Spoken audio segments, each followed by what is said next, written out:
I just finished day 47. Today's Wednesday. I did not get it done this morning before work. I didn't give myself a chance to succeed. So today I did, in fact, listen to those little voices that told me no. And I listened to them. And it was because, though, I didn't give myself a chance. Last night I didn't go to bed at 10:30, right? I typically need about 6 hours sleep. But last night I was up till 11:30. So because I was up an hour later, it was easier for me to listen to my voice that tells me not to every morning and telling me go back to bed. And I listened. But it's because I didn't give myself a chance to succeed. If I'm going to succeed at spinning in the morning before work, I have to go to bed at a reasonable hour. And for me, a reasonable hour is 10:30 if I'm going to wake up at 4:30. So it just shows you have to set yourself up for success. And it's like, for example, when I want to lift weights, I know if I don't work out, if I don't spin in the morning, I'm not going to lift weights after work. Just like anything, you have to give yourself a chance to succeed. It's also the case, like my apartment's gradually getting dirtier, messier, and that makes it a little bit more barrier, a little bit bigger barrier to doing things like cooking. Because when I have a messy kitchen, I'm less likely to cook because it's just another barrier. So you have to give yourself a chance to succeed on your goals. Now it's okay. I'm going to spin every day. So if I don't get it done before work, I'll do it after work. I prefer to do it before work, but it's okay. I'll do it after work.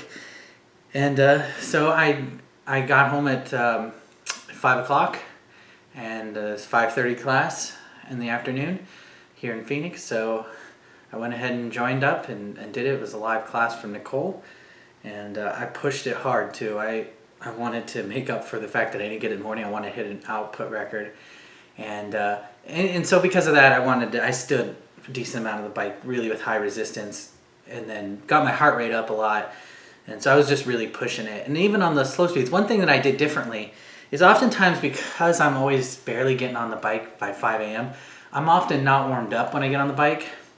And so because of that, the first few minutes of the class, I'm kind of taking it easy. And then I gradually increasing my resistance and output and moving up the leaderboard. Well, this time I got on for about 10 minutes before the class started and warmed up my legs so that I'd be ready to go right when the class started. And so it was different. And this time I just started kind of towards the top of the leaderboard and it was basically in the same spot the whole ride. So I hit a 484 kilojoule, which before that my high was 460. And before that was like 440, so I've really jumped that up a lot.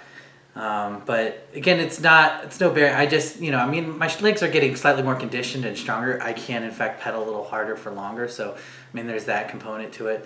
But it's also a little bit of gaming, or not really gaming, but just standing a little bit more. So I'm using my body weight to pedal through some of it. But it's still, no matter which way you do it, you're exhausted. I don't know if you can tell, my shirt is soaked. You sweat a lot when you spin, and it's an amazing workout. So anyway, got a great workout. I'm getting this video shot right afterwards. Feeling good. We got 2 more days till we've hit 7 weeks. So Thursday, Friday, and then we'll be at the 7-week mark.